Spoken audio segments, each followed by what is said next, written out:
We're here with Brady. Brady is the founder of Hotbox Sauna. He is a Navy SEAL. Are you a former Navy SEAL, or are you guys like the Marines where you're always a Navy SEAL? Well, no, we're not. Honestly, from what I've seen, throughout the community, usually guys say that they're former. There's no like hard up. Okay. Yeah, but obviously, it's a still a tight knit group. People are proud of their background. Usually, they keep it like under wraps, but I recently just came out of the SEAL closet. I feel like so. Yeah, but it's something I'm proud of. Yeah, I love my background. So he joins. So I was part of Special Forces community while at Fort Bragg. I was not one of them, but I was with them. And so I'm very familiar with the pipeline and how it works. And at least on the Army side, if you join at 18 and you kind of get in that pipeline, you joined at 18 and then you went to BUD/S immediately? I did, yeah. Yeah, so you're already cut from a different cloth if you get chosen pretty much at the recruiting station after you take your ASVAB test. You're pretty much, it's very clear that you're top 1% performer. So Brady did that right after high school. And then how many years did you stay in the Navy? 6, that was like the minimum term for my contract. Okay. Actually, why don't you tell your bio? I don't know why I'm telling it for you. Kind of walk us through your adult life, and then you can get into some family stuff, and then we'll talk business for a while, and then at the last half, we'll get into some questions. Yeah, so I mean, you got the first part of it. Grew up in San Antonio.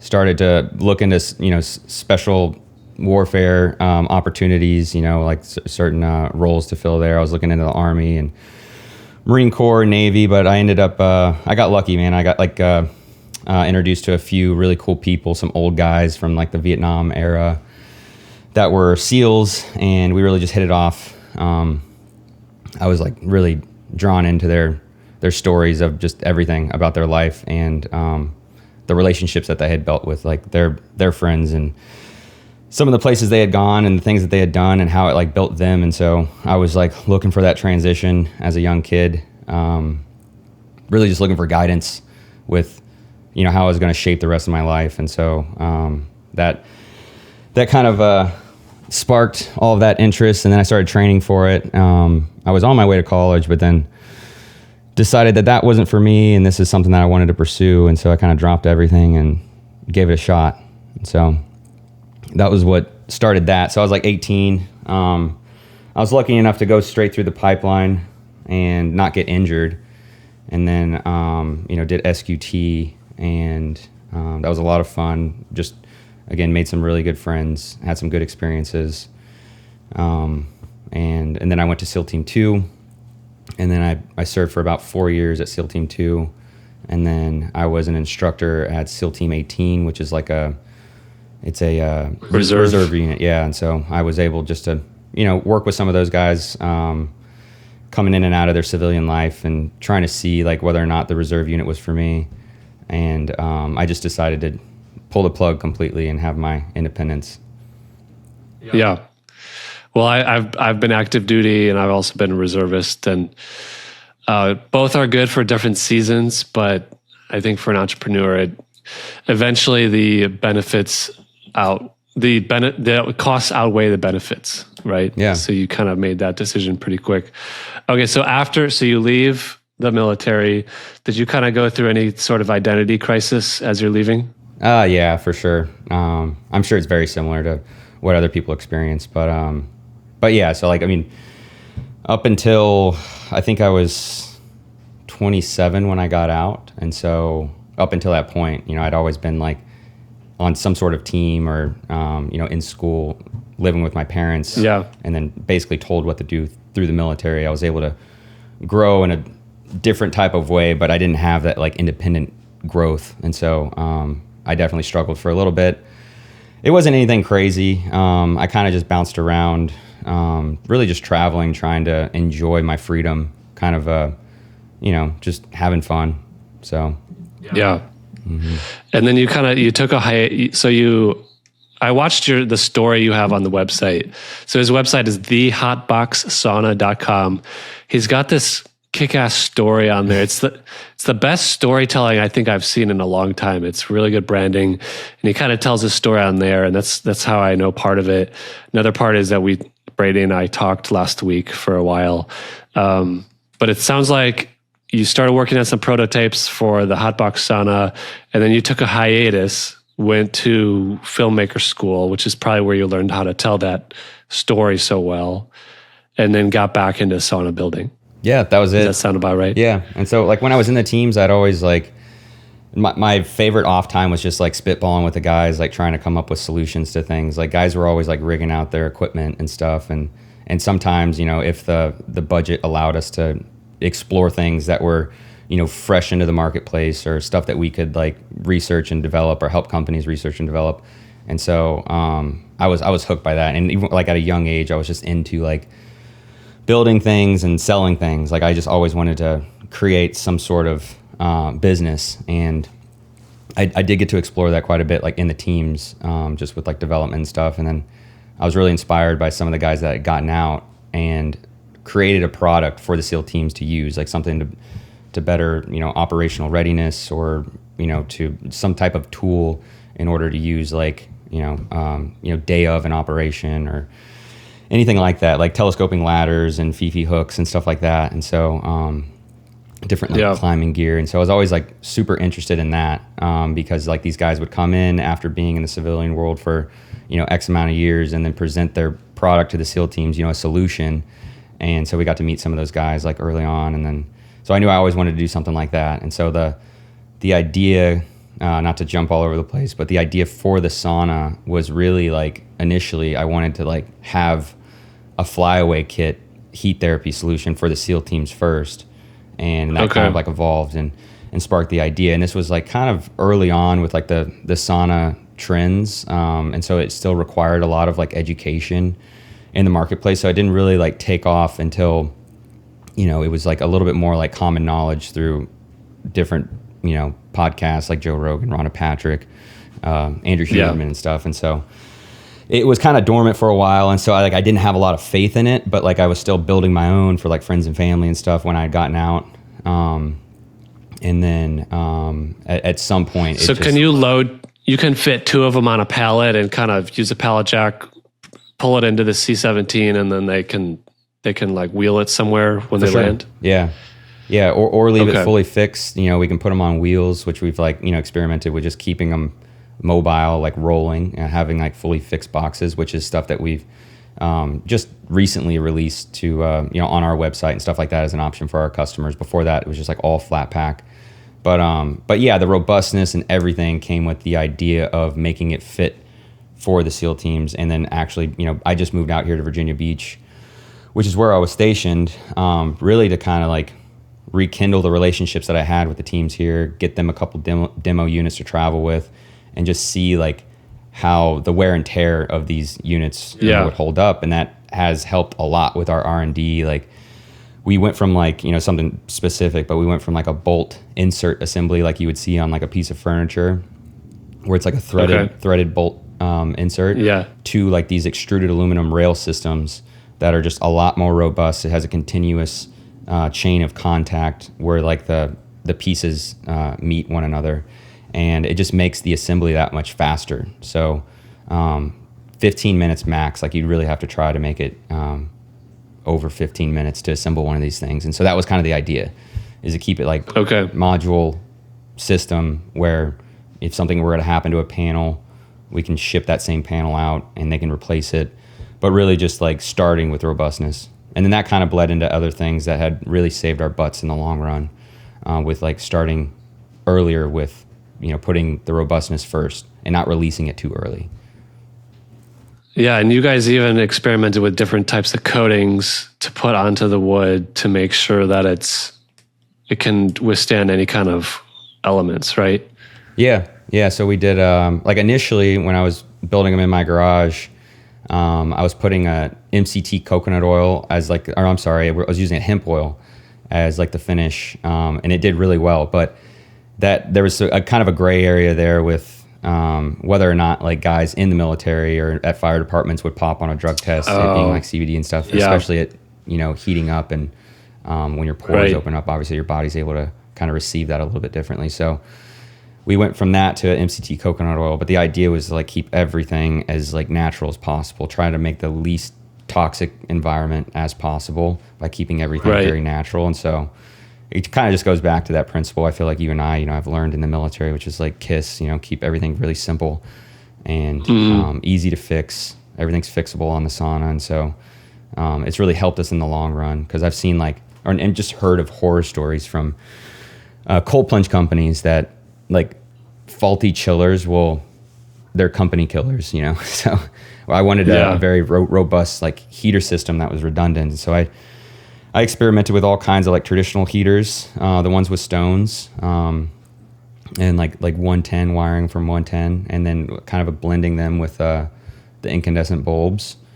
It worked, I guess. The only 2 prototypes we had ended up failing, and so that's when I was like, we have to simplify this and make it like as strong as possible. So investing a lot more in the hardware we use to actually wire our heaters and making the parts like readily available. Because like when COVID kicked off, there was a lot of sauna companies that were able to keep building the structures, but all of the heaters were bought overseas, and so it stalled a lot of companies into actually getting their product out to people.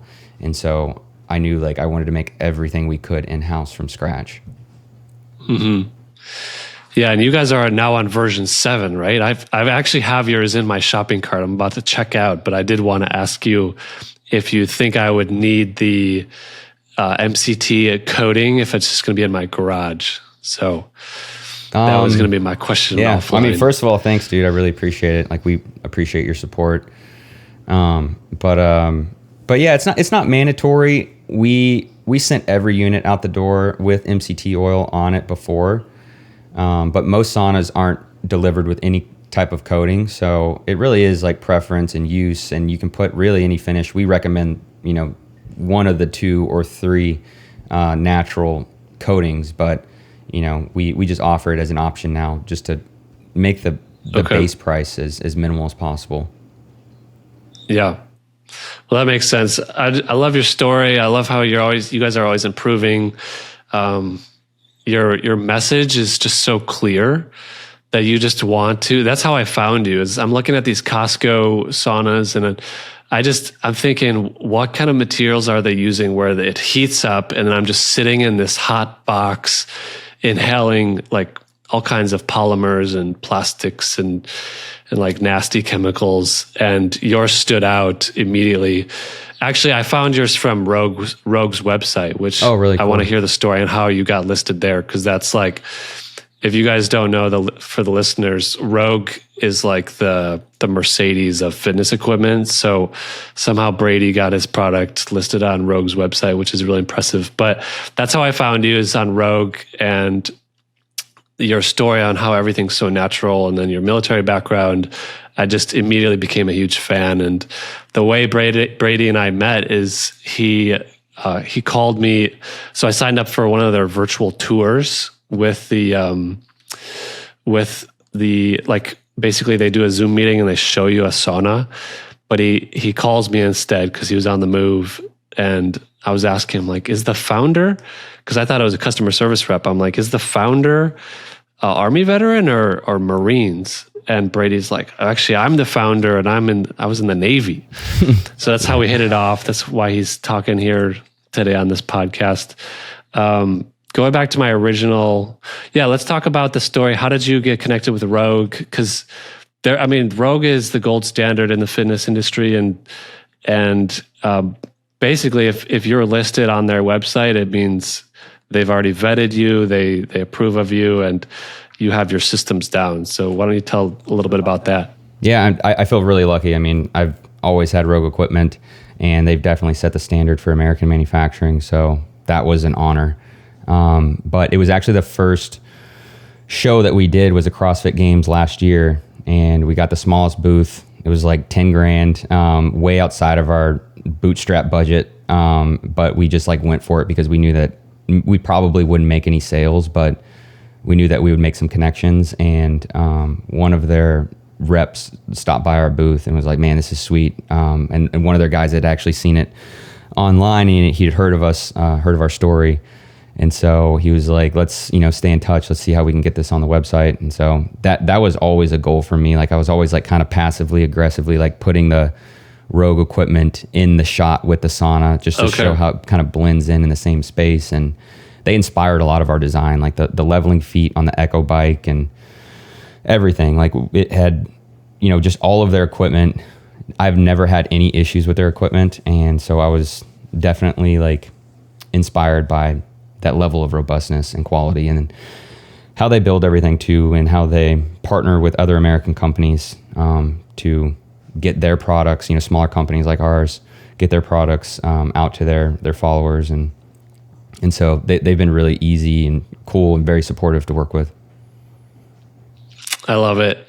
So how does it work? So someone buys it through the Rogue website, and are you paying Rogue like a commission? Yep. Yeah.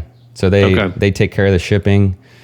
They'll basically just send us a purchase order, and we'll fulfill it. And we have a mutual, commission based thing where it works for both of us. And then like how many orders are through Rogue versus through your organic website? Honestly, not as many as I thought there would be. But when we partnered with Rogue, our lead times were ridiculous. Like our backlog was still from 2024 holiday season. And so I would imagine we had a pretty big bounce rate because our lead times were around like 14 to 16 weeks. And so we did get quite a few, but not anywhere close to what we got organically. And then now you're down. That's actually what motivated me to go through with the purchase. Is now your lead times are down to 6 to 8 weeks, right? That's right. Yeah. We're about to actually bump them up just a little bit because, it seems like, especially last year, we were able to get them down to 4 weeks. And when we did that, that was like our biggest marketing lever, was just being able to make them faster. And so typically we see sales increase about 60% with a 4 to 6 week lead time. So that's our goal, is to get it down as far as possible. So that's why we're currently expanding. It's been in the works for about a year now, but the goal has always been to expand to hit the demand that we have. It's been very challenging.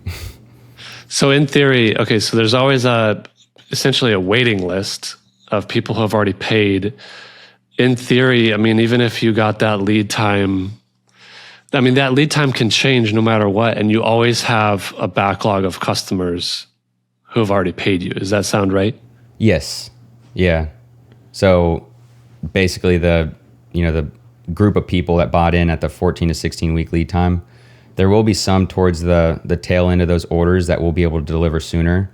But just like anything else, kind of have to make the call at some point. And we had just basically, we're catching up to the point where we can release those lead times, and it's really because of how we're expanding. So we just expanded to do 2 different manufacturing facilities in the U.S. So now there's a total of 3. So we have our organic manufacturing in Reno, which is where everything has been coming out of thus far, or at least for this year. We've traveled quite a bit. We've moved locations once. We had to move from Wisconsin. That's where we really started out, like our first batch of orders. And really just to be, I moved up to Wisconsin. I had some connections up there, just some friends that were in construction and manufacturing, and it really. Where at in Wisconsin? In Portage. It's just outside of Madison. Okay. Yeah, and so I've got family all there. Oh, cool. Yeah, it's a manufacturing hub. Like there's factories everywhere, and a lot of really well-built humans that work hard. And a lot of craftsmanship experience up there. And so we'll be going back up that way, like basically where we started, to expand our operations. And so it's always been kind of like a battle trying to determine like what is the best fit for manufacturing for these saunas, because they do require some TLC. And so you can't really, it's possible, but we didn't want to turn into like a bigger company necessarily with our own manufacturing. Like we wanted to keep it small and flexible and not require any like middle management or anything, or invest too much in our own manufacturing, kind of spread out and it makes sense for us logistically as well, just because we're able to save on shipping, because shipping is a huge part of the cost because these things are so heavy. And so that was kind of the intent there. So you guys which ones out of the 3 you're using right now, 2 of them are outsourced to a third-party company that you've taught how to build the product? Exactly, yeah. So that's what we're working on right now. We haven't officially sent those saunas out yet, but they have broke ground. About each manufacturing facility has built about 10 saunas each. And so that's where I have been over the last 8 months, is basically going back and forth to each manufacturing facility. And it took us a while to establish those relationships and the capabilities. It's kind of a hybrid system that we created, and because of everything revolves around CNC machining. And so it is very repeatable. So we're able to take our files and they're able to make the same sauna essentially with, down to the millimeter. And everything else is just through finished carpentry experience. And so between the 2 establishments, they're far beyond our capabilities and experience when it comes to carpentry. And so they've been around for a while. Like one's in North Carolina in Burlington, and they're a furniture manufacturing place, and they do like high-end furniture. So their quality control is very high, and that was just like one of the main things that we were stressing, just finding certain people. Some of them didn't align, or we didn't think that they had the capabilities to withhold our standards, and so that was always a fear of expanding. But so far it's just been great. Like, these people are awesome to work with. I love it. So I'm trying to picture how it works. You told me on the call that you guys are selling about 1 a day. And so I'm imagining at 14 to 16 week lead time, you have a certain amount of demand, right? And then you said there's a 60% increase in demand when you lower that lead time. Does that sound right? Yeah. To 4 to 6 weeks or 6 to 8 weeks. Right. So, I'm imagining at compounds where if you could get that lead time down even less, could demand shoot up through the roof to where it's actually a semi big problem where you have way too many orders? It just seems like so hard to balance, manufacturing, like how many you can spit out versus how many orders you have. And then you have this floating variable, which is lead time, which seems highly volatile, like in terms of its influence on demand.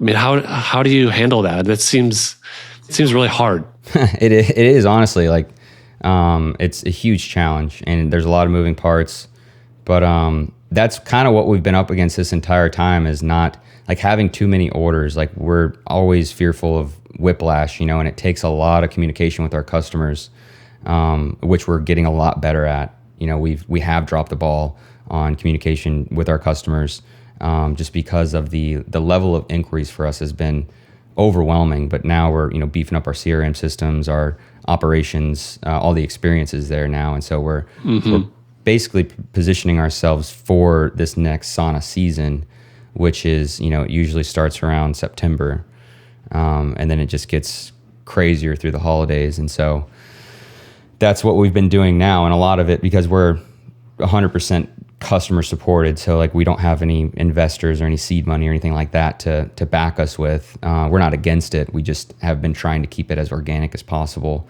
But the hardest part has been able to create the sales with that 14 to 16 week window, enough of them to buy the material, prepping us for when we do expand with these manufacturers. And so we're predicting, a certain date this month, that we'll be basically going from building 10 saunas a week with our organic manufacturing to 30 saunas a week across the board. And so that's why we're able to right now offer lower lead times, which we weren't able to before. And so, but yeah, it's extremely challenging. Okay, so maybe the math is, maybe I'm oversimplifying it. So if you triple the amount of saunas you can spit out, does that cut your lead time down by a third? Yes, roughly. Or down to a third? Right. Yeah. So, but then it boosts your demand, right? It should. I mean, that's what we're hoping for. That's what we're aiming for, and we'll just kind of ride the wave and reposition as we grow. It's all growing pains and kind of have to play pickup basketball, but that's the idea, is to grow as much as we can, to build as many saunas as we can. I mean, because that's what my story was. Is I spoke with you. It was 14 to 16 weeks, and I'm like, that's kind of a long time. But then you guys made some tweaks, and then this week you announced it's now 6 to 8 weeks right now? It is, yeah. And then for me, I'm like, oh, that's like cut that time in half. I'm totally down for that. And so I imagine you just have this just really complicated slinky problem where just demand is all over the place, and cash forecast. I do cash forecasting for my own business, and it's hands down the hardest part of my job is making sure I have enough capital for the amount of deals that I have. Mm-hmm. If I have too much capital, it's wasteful. If I don't have enough capital, it's really stressful. So I just imagine you have a third variable or even a fourth variable in there that I don't have to deal with. And I'm just imagining how complex it is. So it's impressive. It is a bit daunting, honestly. Like, that's our biggest threat, is how many orders that we have in the backlog, because our customers buy, full price up front. And so a lot of that, like we hit a snag with just delays with the supply chain, everything happening politically, and then we also had to make a move from Wisconsin to Reno, and so that came with its delays, like getting started basically from scratch in Reno. But it was worth the move for us, and so we basically just had to beg our customers to stay with us and keep the faith, and just take care of them with everything that we could add into the sauna, within reason, within budget. And we've been very lucky with the amount of support that we've had from our customers, and that comes through good communication, good storytelling, everything to just help them trust us that we're, we have their best interests at heart. Like, they come first. And so with expansion, that's really helped us, is like people keeping the faith and retaining those customers. If not, we would already be done for sure. Right. Yeah. We've been backed up quite a bit, and like we haven't been able to deliver. It's extremely frustrating, but not being able to deliver on time as we've expanded has been the worst thing. And it's obviously pretty common with manufacturing, people making products, especially in the States, and making it the right way and using the right materials and not rushing anything. Because one thing we definitely can't have is a bunch of returns. And so if the quality drops, that's just, equally the same level of threat.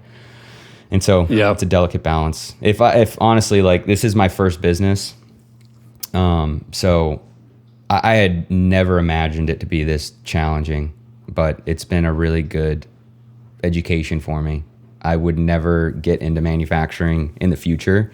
I say that now, but I don't know. I have like a sick relationship with it. Like, I do love it because it's so hard.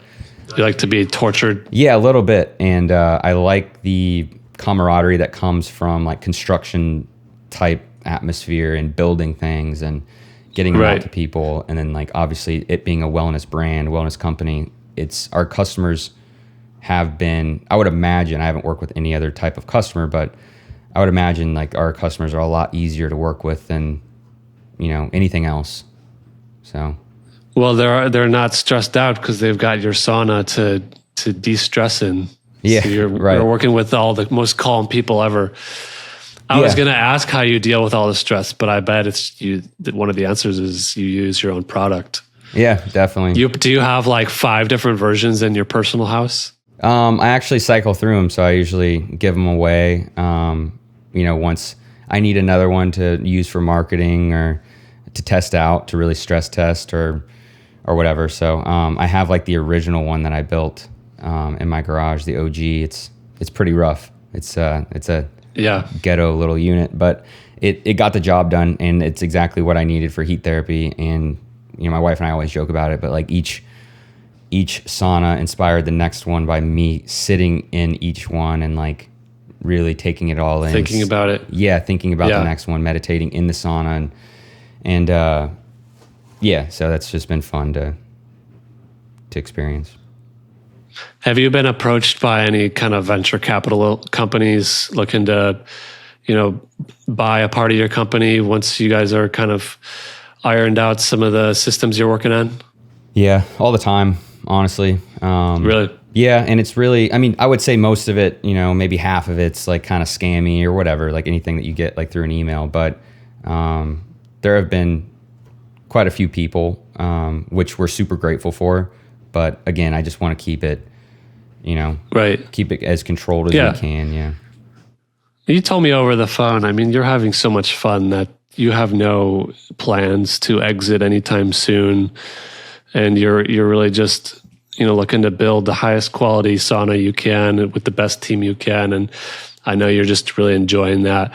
I do wonder though, I mean, the venture capital companies, maybe I'm using the wrong term. I don't know, private capital, some sexy Wall Street firm that wants to buy your company. I wonder how they would value it. And if that order backlog, like if you knew the equation, maybe you already know it, but I wonder if the value of your company fluctuates based on how many orders you have and how much lead time you have. And then that's like another thing that could stress you out because you're like, oh, my company is worth X amount now, but like if we mess up this one thing, then it cuts the value in half. And I just imagine like you've got all these numbers swimming around in your head. Kinda. I mean, honestly, that's been the best part about building the team with experience is because I'm not experienced. Like I'm a creative guy. I love building things. I love designing things. Like I keep a sketch pad handy for any type of prototyping or concepts. I love like high concept stuff. That's what I really enjoy. I love storytelling. I love the creative side of filmmaking and everything. And so like I know I'm a bit of a child when it comes to that space just because I have to like stay creative and stay fluid. And so like just recently, I mean, like I had always, up until now, I've always been looking for that kind of like parental guidance with experience when it comes to actually building the business and creating the team, basically to say like, no man, like chill out. Like we can't go off on this like detour right now. We have to stick to what we're doing and fulfill our orders because the budget is XYZ or, so that's been super helpful. But for me, I try not to stress about it a lot. Of course, I worry about the cash flow and everything and retaining employees in manufacturing and keeping customers happy. But I try and keep a clean headspace as much as I can now more than I have before. Before it was very heavy and kind of like trench warfare. It was just like anything you could do to survive, any waking hour of the day. It was just like calling people, and the amount of material that goes into our saunas is insane. Like we've done the best to keep it as simple as possible, but there is so much that goes into it. We have so many different suppliers, and trying to keep everything here, brings its own challenges. But it just all boils down to relationships, and that's been a huge part of our storytelling too. Is that like even with our manufacturers that we're partnering with and our suppliers that provide us hardware and wood and wool insulation, they're able to hop online and see exactly who we are because we cover every nook and cranny, and we're able to establish that trust really quickly in them. And so they help prioritize our orders in a time of need. And so that's been huge for us. But just across the board, just trying to build the best relationships. I love it. And the website is so sleek and it looks great. In terms of your leadership, so you're in your early 30s? I am, yeah, I'm 33. So a lot of your team members, they're older than you? They are, yeah. Mm-hmm. And is there any kind of, because in the Army, I was an Army officer, and in my early 20s, it was so weird at first to be the boss of people older than me. I mean, my platoon sergeant was 44, I was 22 at the time. And it took me like, a year or two to get comfortable with that. Did you kind of have to go through that with Hotbox, or did you learn that in the military to kind of, be the youngest one in the room at sometimes? That was definitely a lot more challenging for me in the teams, like in the SEAL teams. When we had after I got done with my first platoon, it was hard to gain the respect of older guys that, were in their first platoon. But this is a lot different. And really it just I think it boils down to like a mutual respect. I have I love teams. And so I put them first, financially and just on a day to day with support. And so, that serves me in that regard. They respect me just out of default.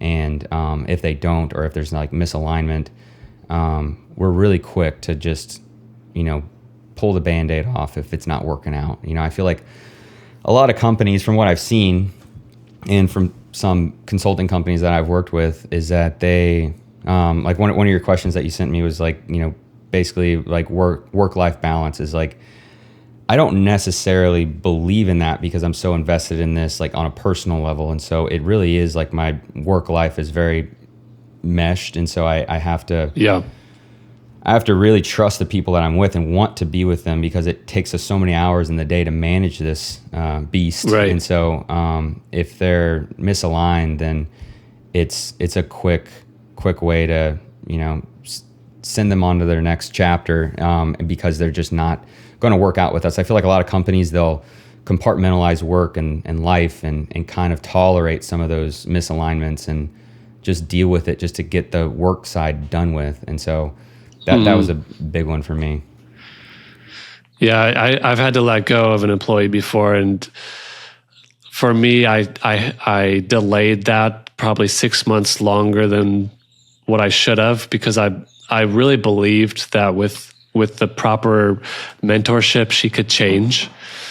But at some point, you kind of have to be a little bit cynical and just know that most people don't change, especially if they're in the last half of their life and they still have certain patterns that they refuse to address. So that's kind of hard. It's I want to be the optimist and trust that they can change, that they want to change. But at the same time, how long do you hold on to that hope and allow them to kind of suck the energy out of the company? Yeah, that's hard. It's very hard. Yeah, I can totally relate to that. And it's heartbreaking doing it because I feel like I do have a lot of empathy for other people, and so I do we've given, just in the shop space as an example, we've given a lot of opportunity to younger people coming in to learn skills, and it's always something with the younger generation, I feel or it has been. And now most of our employees that we work with in the shop space are 40 and above, and so they're just a different generation. They show up on time and they're willing to work and not have any drama in the room and help one another. And so it's been really hard, letting go of a few people and just misalignment with, potential partnerships and stuff like that, where I always lean on the side of generosity and being fair, but it's hard when people don't live up to what you expect of them or what's fair in return. But by default, I just want to take care of everyone. I want everyone to have, some skin in the game with this and take ownership of it and wake up with the same level of passion and intensity that I have. So less push of a leadership position. I feel I don't feel like I'm a natural leader, more so just a good teammate. And so I really try to keep it as natural as possible. And the advantage you have in your message to your team is, hey, we're literally changing the world. We're creating healthy people. I was going to say adults, but I guess kids can use it too. We're creating healthy people, and these people go off into their life and they're happier. They love their spouses better. They love their kids better. They perform better at work. They make society more productive. These products are good for the environment. They provide jobs. Even just transportation, getting it places, those guys are getting paid based on moving the product. I mean, it's really a scenario where everyone's winning, and you guys are American made, right? It's helping the country's economy. It's just such an easy. I feel like other industries have a harder time communicating, the good they're doing in the world, but for you, it seems like like a softball pitch. Thank you. Yeah, I really appreciate that. It's like we're very proud of it, and that's the big difference there. Like say down to our employees in the manufacturing space, like they come from construction backgrounds where it's like they're working with other people to finish a project on a house, like varying levels of passion and craftsmanship and quality and stuff. And so there's always tension in construction with that, like a lot of misalignment with like, man, I'm doing like all of this work to complete this banister or the set of stairs or whatever, and that guy's like over there hanging the drywall like garbage. And so now my work is a reflection of his work, and I don't even know that guy. And we have to like work together, and so a lot of them come from that background. And within the first couple of weeks, they're like, dude, this is awesome. Like we get to hone in on this premium product. We get to finish it out for someone that's investing in themselves, and we're big on like sharing the feedback. I mean, more so now than we were before. We kind of slacked off on it too much, but you get a bunch of good feedback, and the only thing that sticks out is like, we didn't include some hardware in a package, and we're like, oh my God, it's so embarrassing. Or like there's some shipping issue where a sauna got damaged, and we're like, damn it.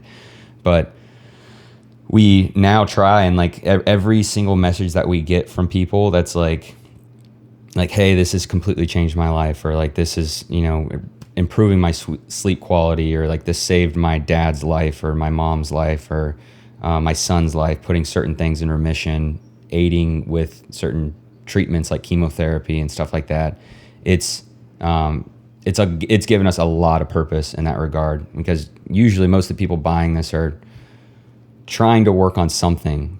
They're trying to perform better in their jobs, or work on their businesses by biohacking, like fulfill their wellness compound, like your garage. And so it's like it's so easy to work for these people, because every now and then we'll get a bad apple, just like anything else. But for the most part, it's so easy. Like they're very excited when they get it. And if anything, it's just been frustrating for them to wait for it. But once they get it, we get that text message that's like, man, I'm blown away. It was well worth the wait.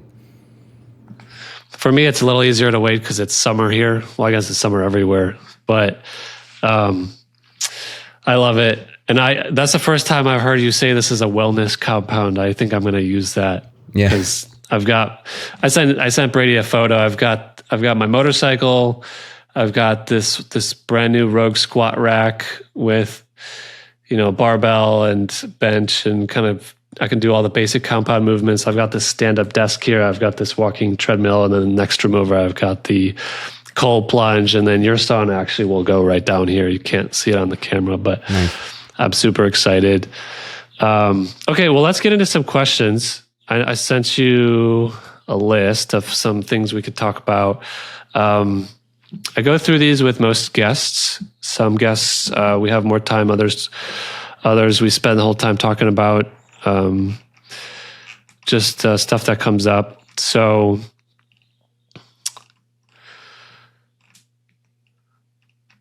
okay, so I can say with high amount of certainty you probably have not gotten bored yet in this business. Does that sound about right? Yes. I mean, it does get monotonous, rinsing and repeating everything of like me being more of a creative type of person. Like I try and be very aware of like that shiny object syndrome. And whenever I feel like I'm getting bored, and this is something that was passed down from my mentors, thankfully, is like, whenever you feel bored, start working on your systems. There's always something to improve. You can't just start on the next thing. And that's typically how companies kind of start getting coming off the rails a little bit. I think my weakness in that area is I really don't enjoy building systems. I like starting things, and I like talking to people. I like sending money, but I don't like working on that back end stuff. So eventually I'll need some sort of COO type character who a little more introverted, wants to nerd out on that stuff to really maximize the growth in that area. Heck yeah. Okay. So just trying to pick out the questions that are applicable to you, because everyone I interview is in a different season. Just so you know, for me, I don't know if I've told you.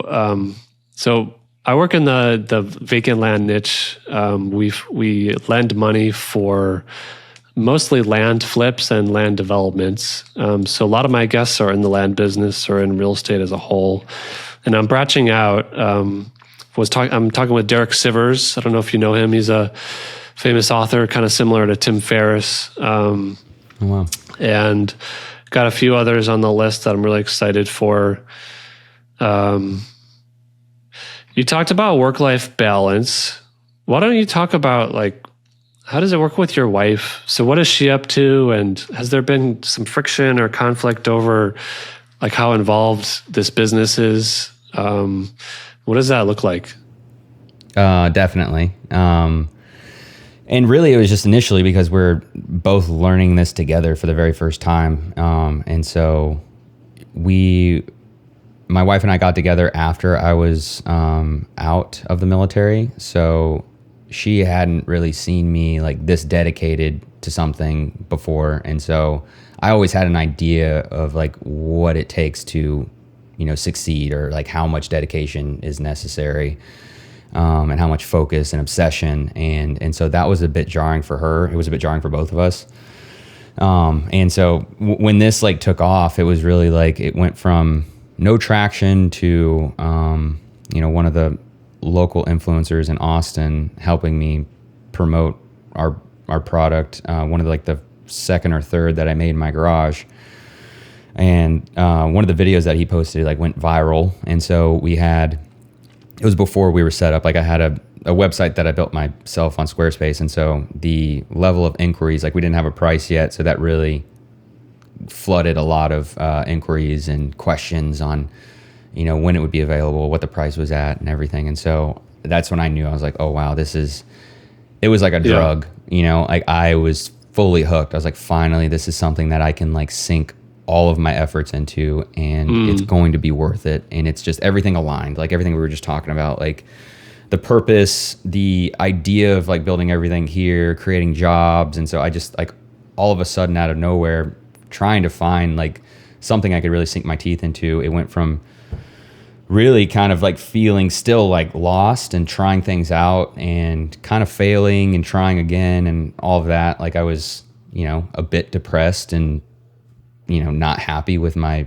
current state. And then this just popped off, and I was like, it was all like a matter of how fast can I get this done, and how big can I build this, and how good of a When product was that? How long ago? What year? That was 2 years ago. So we really started, or it was about 2.5 years ago that it really launched off. And it's been about 4 years altogether of me just kind of trying it and failing and kind of putting it on. This has really exploded. I mean, in an exponential way. Yeah, I would say so. And that's been our biggest challenge. Like, super grateful for the challenge, but is like meeting that peak of interest and demand. That's been all of it. And so I've had to learn very quickly. And so in the beginning for my wife and I, like it was really hard because my level of attention, how much I was gone, because I had to move from my garage. I was on the fence about starting it in Texas, locally in Austin. That's where I was living at the time. I'm from San Antonio. And so it wasn't fast enough. Like I actually didn't have as many connections in Texas as I did in Wisconsin. And so that looked like the quickest way to get to market first. And I knew that because the design was, original and unique, that it was only a matter of time before someone scooped it up before we could get this out to people and tell our story and, start like the first version of it. And so I was gone a lot. Like I was gone, 3 months at a time up in Wisconsin, just like shaking out the manufacturing R&D and trying to juggle everything. And so, my wife was very supportive, but it all, eventually, it comes to a head. It depends. Like I always like pushed it right towards the end with every episode of, dedication and obsession that I've had with this. I've always like pushed it to the very end with her, but it's also her like understanding the level of support that I need because this is a family company, because this is a wellness company. Like I'm not just trying to like pump and dump a business. This is my passion. And so she saw that in me. She saw the the level of dedication that I was putting towards this. And I hadn't had that before. And so she was very happy for me, but it was just a balance of, being a responsible husband and dog dad, but also like giving this everything I got, especially like in the first phase of it when it's like a crying baby pooping on itself, so it just requires a different level of focus.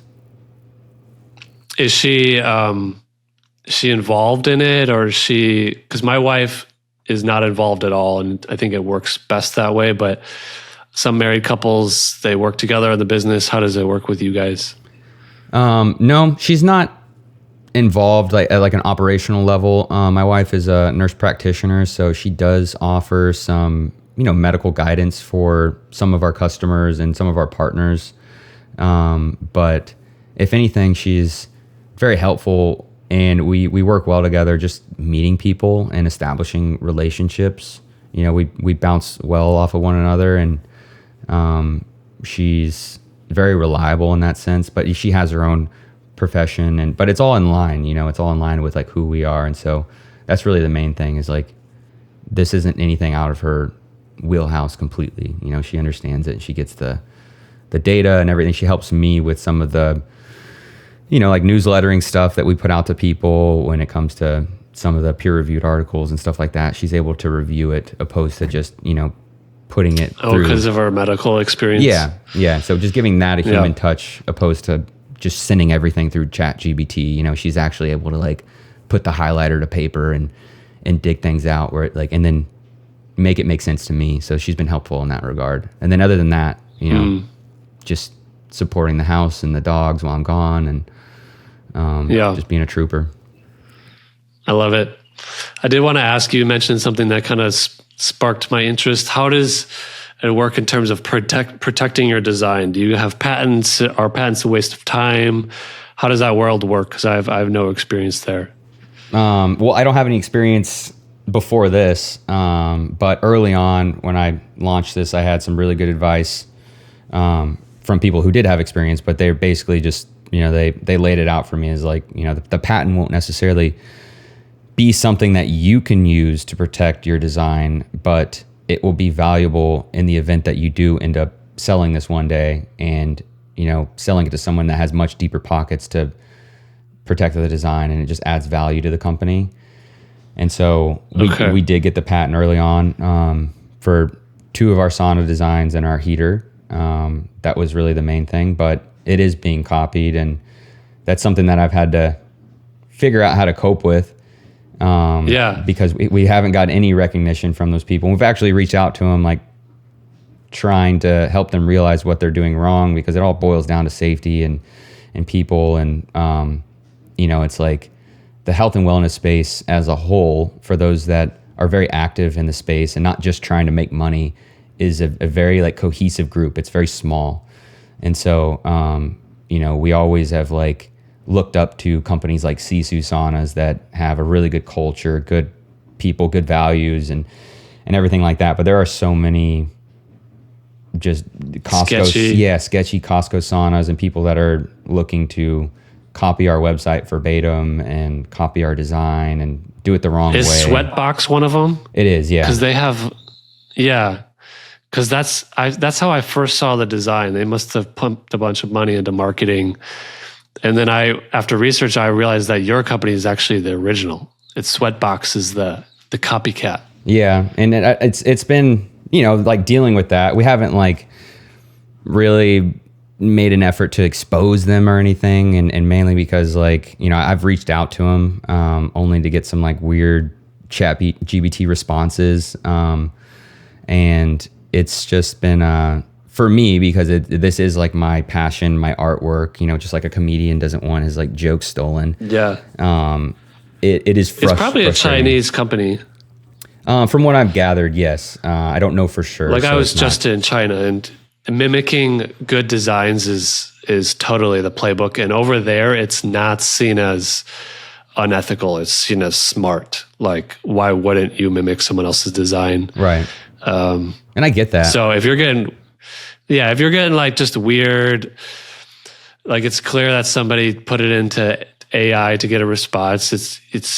I don't think it's an American company. Yeah. I mean, honestly, I have been able to like focus less on that. Initially I was like, dang, You're annoyed. Yeah, so annoyed. But just trying to tell myself that it's like the highest form of flattery, but it also pisses me off because it's like, right. This is like our livelihood. Like I care for everyone on this team, and if there's like any threat towards like the guys that I love that are building these things and the people that are building this company with me, like I just naturally want to, go to bat for everyone. So, well, the good news is the copycats, I think it's hard. It would be hard for a US company to copy your authenticity and your message it's just, I think you guys will have, like, you still have your little corner of sacred territory where like the copycats can be out of the country and everyone kind of knows that they might not be using the best materials and it's not as safe. And, I just visited 8 different factories in China in April, and some of them had modern, safe conditions, and then others were like you picture in the movies. I mean, there's like black smoke and unhealthy conditions and no safety standards, no helmets, and these workers are living in, they call them dorms, but they're really they're almost like slave quarters. I mean, what's the difference between a worker in China that barely makes enough money to eat and a slave? Like, I guess a worker could quit, but then they have nowhere to go because these factories are in the middle of nowhere. So I think what you guys are doing is ethical. It's good for the environment. It's good for people. It's good for this country.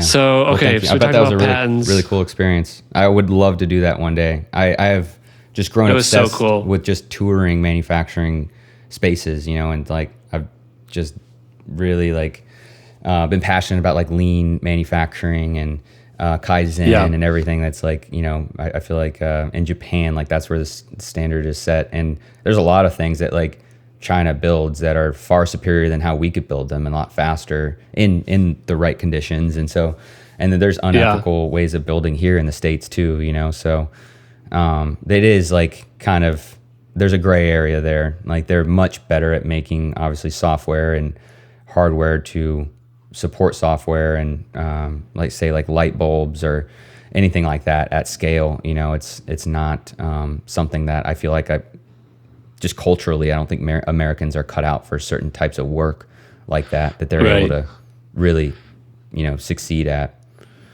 But. I mean, the irony is that like the assembly line process started in America, 100 years ago, and then we've kind of lost the art. Yeah. One thing that I would say my biggest takeaway from that trip is I realized that so your story is unique where you actually developed your own product, but for most of the physical product world and also the service world as well, white labeling is way more common than what I realized. And I mean that in a good way, where it just opened my mind to realize that, let's say I want to sell a widget.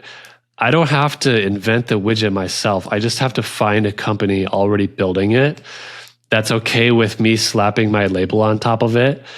And then I've got the widget. And you can do that. You can white label labor, right? If you have a graphic design business, you pay your employees $35 an hour and you're billing at $100 an hour, right? You're white labeling labor. And then what I do with my business is I white label money, where I fund deals, right? I send 50 grand for a land flip in Texas. But if I don't have the 50 grand, I take it from, a doctor or a lawyer who has the money sitting there, and I pay them a cut from my cut, and I'm essentially white labeling their money, right? So for me, that trip just opened my mind to realize how many possibilities are out there. And you don't need to be creative. I mean, you're creative, Brady, but someone like me, I just want to follow a list of instructions and just do things by the book. And I have joy in not in creating something, but just in like building a business that like produces consistent results.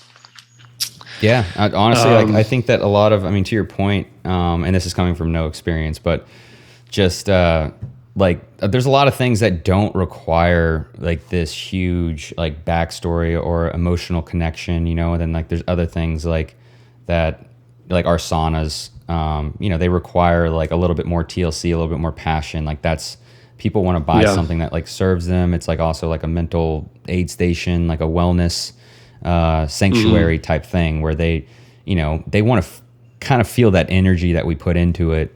And that's, you know, what leads them to buy our product. You know, we're not for everyone. And, you know, some people do go with our knockoff version, but, you know, I think that that's a good thing. I don't think that there's necessarily like a threat. I think that that's kind of a facade when it comes to like competition. You know, like I'm reminded of it every time my plane's about to land, you know, if I'm taking a commercial flight, like how the sea of houses in suburbia when you fly over them, like there's so many freaking people. We would never ever hit the demand for saunas. You know, it's just a matter of how good our marketing is and how good our product is, and just stay true to who we are, and we'll grow, and we don't have to hit this huge spike. We don't have to shoot everyone down. But it is nice when like it's all kind of a cooperation feel, you know, which is what I always strive for. Like I enjoy business. I think that my next endeavor, I can't focus on what that is right now, but it would be something like that I could, you know, kind of pull out of a rule book and then put what I know as far as like everything I've learned. But, you know, I still use like a rule book, so to speak, when it comes to storytelling and marketing and, you know, putting the customer first. Like that's all things that work. That's part of the recipe. But, you know, I always like think about putting everything I know into like a service type business and how well that would do, you know, something that's like needed, like septic services or plumbing or trash services and stuff like that. So that's always been interesting to me. I think once we realize that there's such a blue ocean out there for whatever service or product we sell, and we're pretty much never going to hit market saturation, it really opens up our mind to not feeling like our competitors are actually our competitors. They're our collaborators. And I have a good friend that essentially, with my permission, he mimicked my business model. And I trained him, I coached him, and it's all been very positive. But he actually just got interviewed on the biggest podcast in our space. And part of me was like, man, this guy is, you know, he's kind of like stomping my territory a little bit, right? And, you know, that's a very brief and fleeting moment and thought that I had. And you just realize that there's so much opportunity. There's like, he's never going to be in a corner of the market where he's taking customers or clients away from me. And he's going to hit he's about 2 years behind me in his business's development or maturity. And he's going to eventually hit the same glass ceilings that I've hit. And him and I can collaborate and figure out how to get through those things together. You know, it's almost like having a business partner where you can share your best ideas and help each other, but you're not like sharing profits. You don't have to work in the same business, but you get to have the benefits of the synergy, which is awesome. Sounds like you've kind of realized that as well. I mean, there's, like you said, you fly in an airplane, you look at all the houses, and maybe 1 out of 100 houses have a sauna in them. Right. So you guys have hit 1% market capacity. I mean, it's just such a blue ocean. It's so encouraging. And once entrepreneurs, you know, if you're listening to this and you're struggling with being concerned about competitors, just know that it's really not a big deal. Just because there's so much out there for everyone. Everyone can feast at the same table, and there's still food left over at the end of the feast. It's a really hard thing to try and suppress. You know, it's a constant for me. Like, you know, it just requires a lot of work because, you know, it's your baby, and, you know, you made that connection with someone, and it's hard. I mean, the idea pops into my head all the time about competition and stuff, but I'm constantly trying to remind myself of that. And like in this case, to your point, like, what would look like competition, and someone that took our design had actually, it actually landed you here. They actually did marketing for us. And so there is some just cooperation there with just that default. And so it's just a matter of who wants what. Do you want the cheaper version? Totally understandable if like that's the route you want to take. I've always just like erred on the side of buy once, cry once, buy something with quality that's not going to break on you, and invest in the customer service that you're going to get back, and the vision. And now more than ever, I'm like, when I look at products, I'm like, okay, like who are these people, and do they support our domestic supply chain if it is a type of product like that? Because that's just like what I'm more passionate about now, me personally. And so that drives a lot of my decision making when I'm purchasing something. I love it. Well, we've actually haven't gone through a lot of these questions. That's not a bad thing. This is a question I like to ask because I feel like we ping pong. I think men do this more extreme than women, but we ping pong between extremes where we feel like totally overstimulated and stressed. And then the other extreme is we feel bored and understimulated.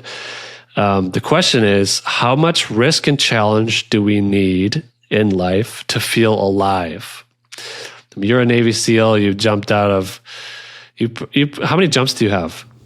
Honestly, I forgot. I don't really know. I did. You have a lot. Quite a few. Yeah, more than I wanted. I wasn't very passionate about jumping out of the static line, or did you go to Halo school? I did all three. Yeah, so I did the static line first, and then military free fall, and then that also included Halo and Hey-Ho jumps. Okay, so you've done all of it. So I was a paratrooper, and you and I kind of have we had a similar lifestyle in our 20s, where fast motorcycles, loud guns, landed in trees with parachutes. And then now we're entrepreneurs and we take massive risks financially, but there's not really a lot of risk like to our personal safety. So I think this is a good question for you. How much risk and challenge do you feel like you need to feel alive? And do you think that will change, let's say, in 30 years? Honestly, I've never been the like adrenaline junkie type. That's most of my friends have been that way. Like they took their experience from free fall school. They wanted to take it a step further and base jump. I've always been a little bit timid of super high risk situations. When I was in, I just didn't go out of my way to try. I did the job and what needed to get done, but I'd be lying if I said I enjoyed jumping out of an airplane at night. It's like it goes against everything in your brain, but it's obviously overcoming those challenges that make you a little bit harder and better, and able to overcome like other ones that aren't as relevant. So I think if anything, like the SEAL teams definitely gave me like a different relevance scale when it comes to like risk. And so with this, I know that this isn't life threatening. As long as your needs are met as far as like survival, I feel like more people should take risk in business because it's not that risky, and if you just put all of your energy into it and you follow some sort of rule book on success, you're going to make it, just by default through time. And so, I feel like I feel most alive when I'm building something, when I'm creating anything, whether it's like designing something on paper or getting that thought in out of left field where it's just like, boom, this is awesome. I can't wait to like write this down and build it in like a physical form, and I can't wait to tell everyone about it. And so like I that's when I turn into a kid. I feel the most alive in like a creative space. But we all die at the end of the day, and some sooner than others. And so I was offered that experience in the military. I've some people I was around, I think they died young, and it was, somewhat tragic, but they were also doing, what they love to do. They were risking it all. And so they died happy. And if anything, they died with a few lives under their belt. And so I've always kind of felt that way. Like, business failure isn't necessarily death. There's always another shot if you believe in yourself. So if you're confident and you believe that you can take everything that you learned from that failure and put it into the next thing, then that's success to me. So, but of course I don't want this to fail. That's an interesting way to frame it, where because of our military background, we know that the rock bottom is actually death. And as a business owner, the rock bottom is like your ego gets bruised, right? You're still gonna be under. You're not gonna get rained on. You're still gonna eat 3 meals a day. You're not gonna shiver at night in some hole in the ground. Like the rock bottom as a business owner is still better than your worst day in the military, which is I think it's a healthy way to frame it for the veterans, at least. Yeah. That's a good way of putting it. Literally, if you go bankrupt, literally it's still better than shivering in a hole at 3 a.m. in a forest that's raining. Right.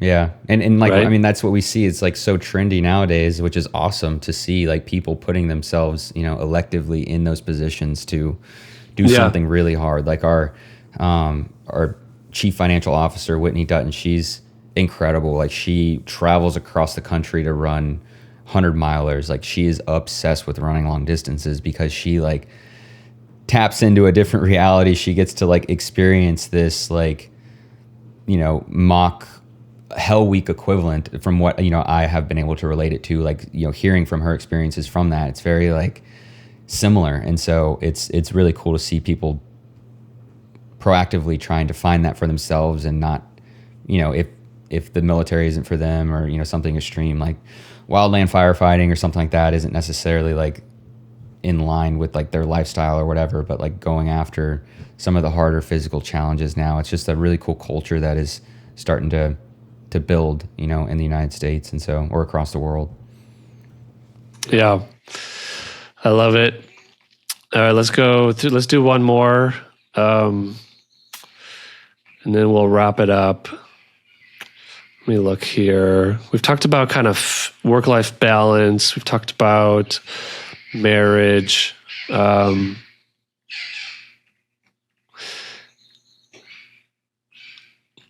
What if...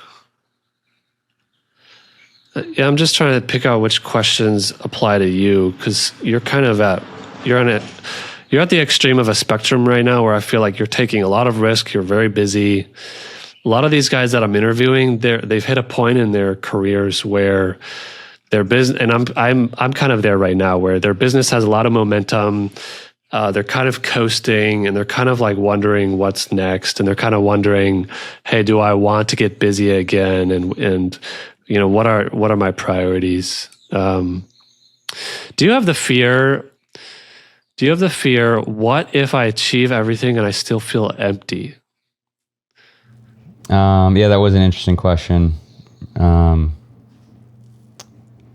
I feel like, honestly, if I feel empty like right now, then I'm gonna feel empty later. Like I kind of experienced this, using the SEAL teams as like my only example, because that's basically where I was raised, and that's really the only intense experience I've had aside from this. But like when I graduated BUDS training, it was very like anticlimactic. Like that was unexpected for me. Like it was a proud moment for my family, but with like the friends that I had gone through training with, it was just another day for us, and it was like our journey had just began, or we're going to the next chapter. And so I feel like if I feel empty now, I'll feel empty later. And so it's more about, and this is also a challenge, like I have to convince myself of this like every day, but it really is all about enjoying the process. Like if I just focus on the outcome, and I know that's like something that we probably hear on a day-to-day just through like Instagram reels and stuff, but it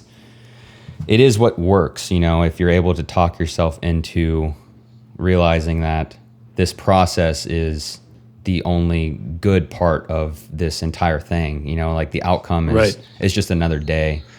And so, I just think that takes a lot of intentional practice, and it's not easy, but it's necessary to succeed in happiness, and being fulfilled. Did you have that moment as a Navy SEAL where you kind of like went into a funk because Like, I don't know if you spent your entire childhood dreaming of this, of becoming a Navy SEAL, but did you have this moment where you're like, okay, I'm at the pinnacle of like military service. I'm at the ivory tower, because I felt like that when I was attached to Tier 1. Can't say the name, but I was attached to like the cool guy unit, right? They wear civilian clothes. They hop on the airplane at 3 a.m. They go to some foreign country, they kill a bad guy, save the hostages, and then they're back by dinner, right? And I remember feeling like, okay, this is this is the pinnacle moment of my career in the military, and it just didn't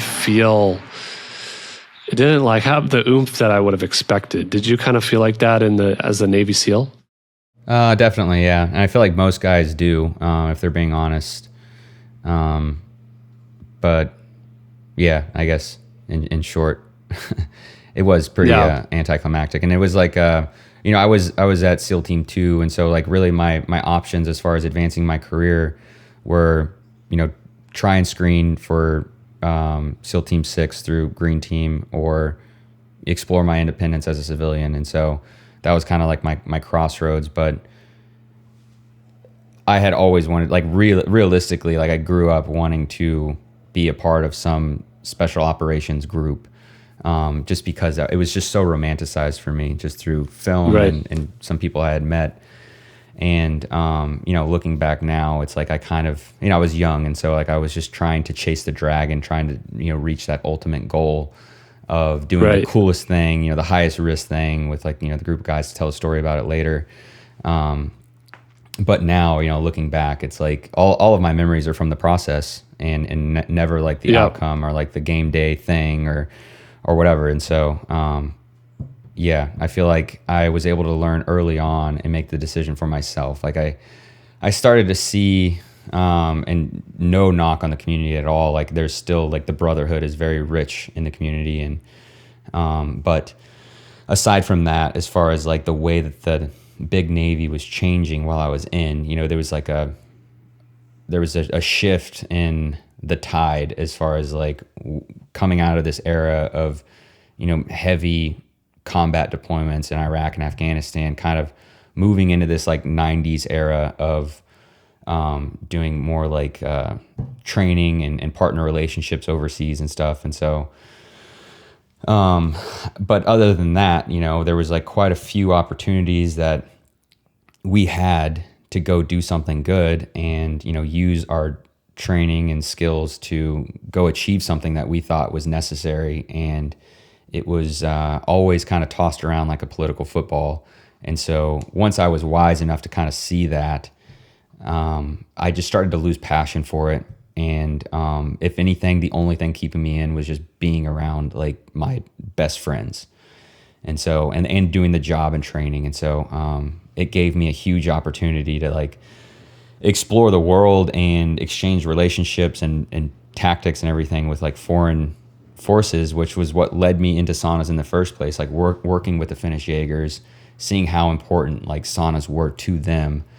That was the first thing that sparked heat therapy for me. Before that, it was just like something I did at Lifetime Fitness at the end of a workout. Like my buddies and I, like, after high school, right, we'd work out and then we'd go do like a set of crunches, thinking that would like burn off our belly fat or whatever.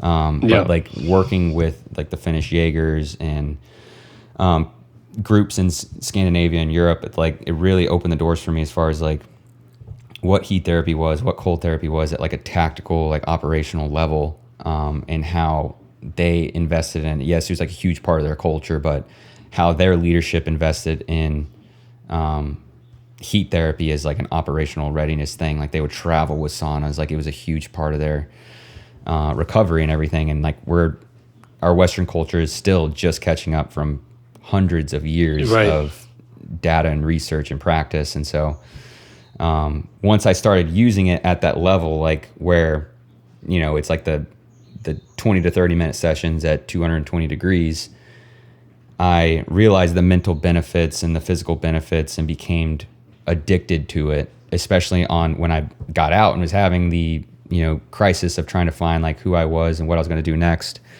That really helped me battle through like depression, anxiety, and physical recovery just from being, physically like worked in the military. And so everywhere I went, I was just looking for one. And that is what caused me to build my own out of necessity. And then realizing the gap and the lack of education, this was earlier on, like 2017.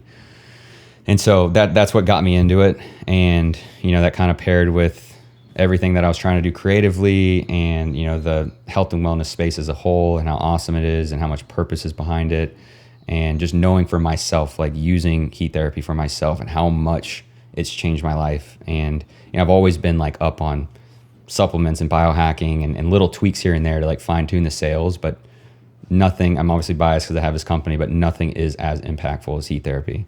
Like, right away, like your first night's sleep. I love getting that text from a customer. It's like, just did my first session, first night's sleep. What the hell was I doing before? It's like, it's so impactful. And so it was so easy to build something like this and get behind it because of how effective it is. And so, yeah.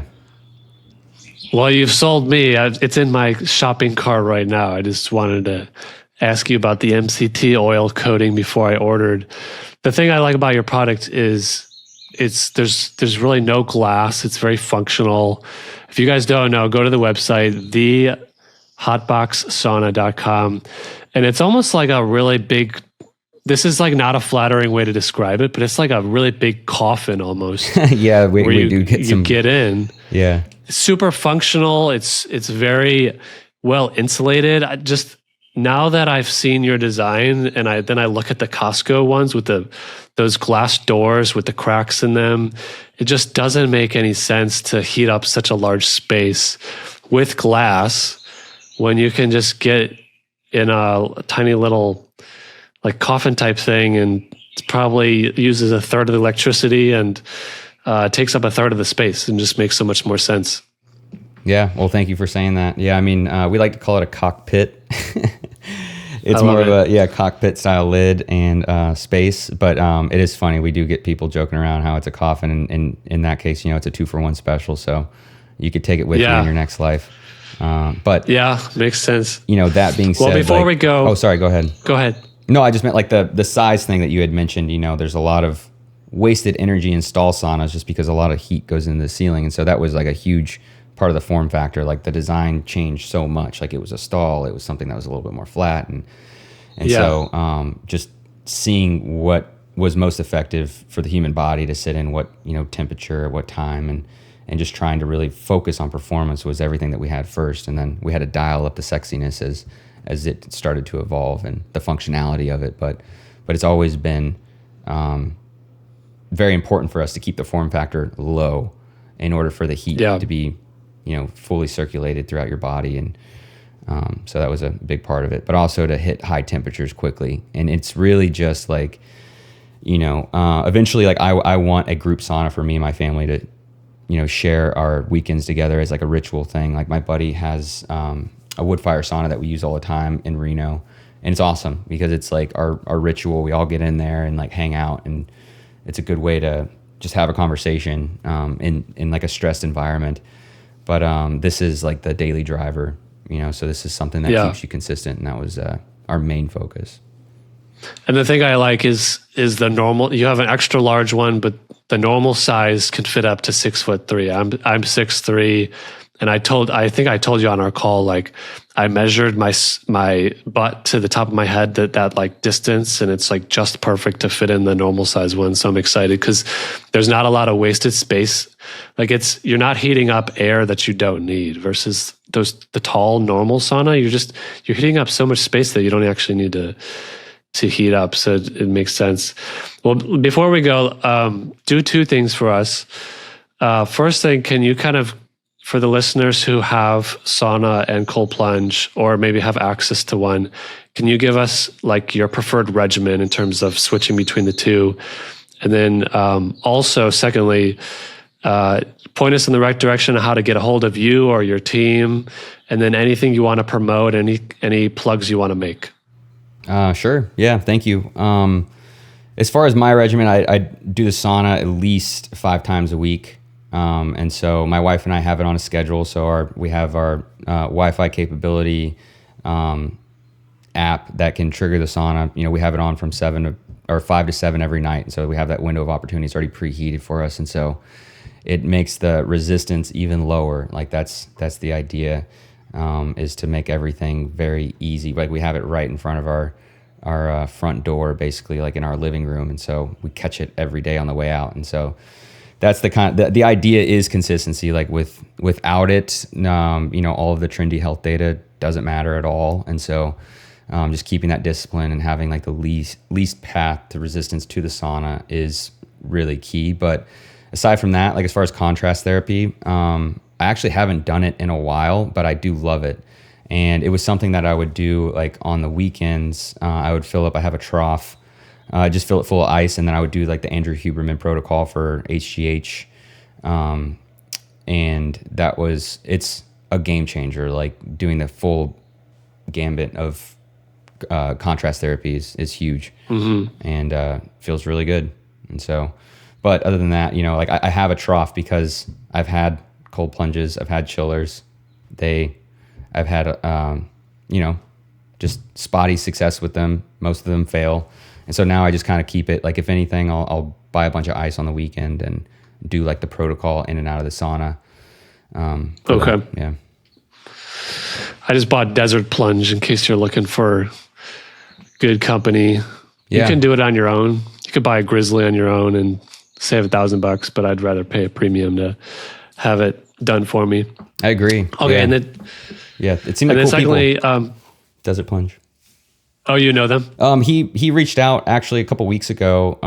We were thinking about doing some sort of giveaway, some sort of collaboration, but they just seem like really good folks, and what they have makes sense. Like a Grizzly cooler. It's those things are top notch, very beefy, very well insulated, has a lid on it. So, but I'm with you. Like there's a lot more that meets the eye with like how much is involved with installing those pumps and all the fittings and drilling holes and stuff.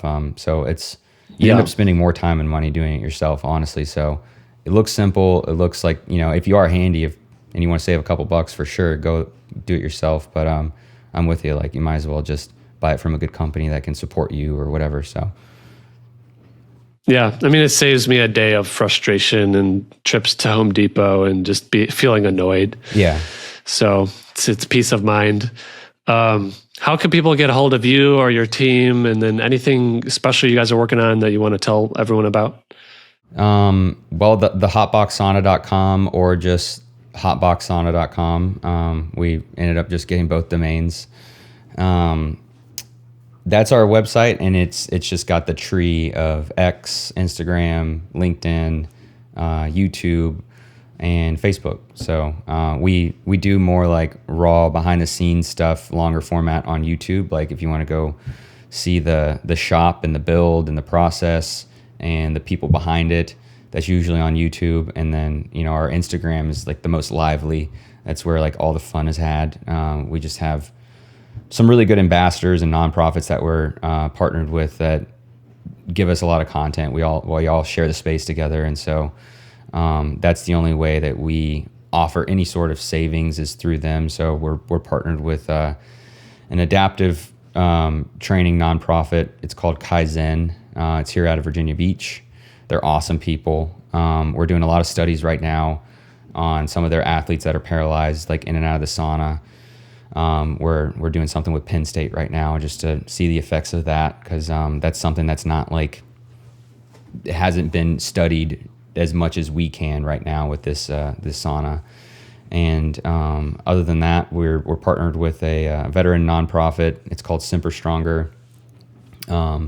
Rebecca and Joel, they're a married couple, and they help veterans just get back into wellness, whether it's mental, physical, and then eventually become leaders in the wellness space, which is something that we always like to promote. I think too often, veterans are quick to receive a handout, or, there's like this victim mentality around veterans, where I think it should be the complete opposite. They should be, leaders in the space of health and wellness, or youth organizations, or just bettering this country all around. And so kind of changing that mindset is what, when we hire veterans in the shop space, it's like, that's something that we always like to encourage, is like, just to become a better person and then lead others and then, be a man of service, man or woman of service again. And so those are two really cool organizations. Other than that, we have a couple ambassadors that are long distance runners, and Justin Flores, more recently, he's like the judo master. He actually trains SEAL teams on the West Coast. Super cool guy, awesome. But that's really it. Like, we don't run any sales or anything like that for a whole host of reasons, but really so that we can funnel the sales. If people want to save a couple extra dollars on the sauna, they can support our nonprofits and our ambassadors, and that's how you go through their platforms to receive any type of savings. And so that's really the only shout out I can think of. So yeah. I love it. Well, thank you, sir. Appreciate your time.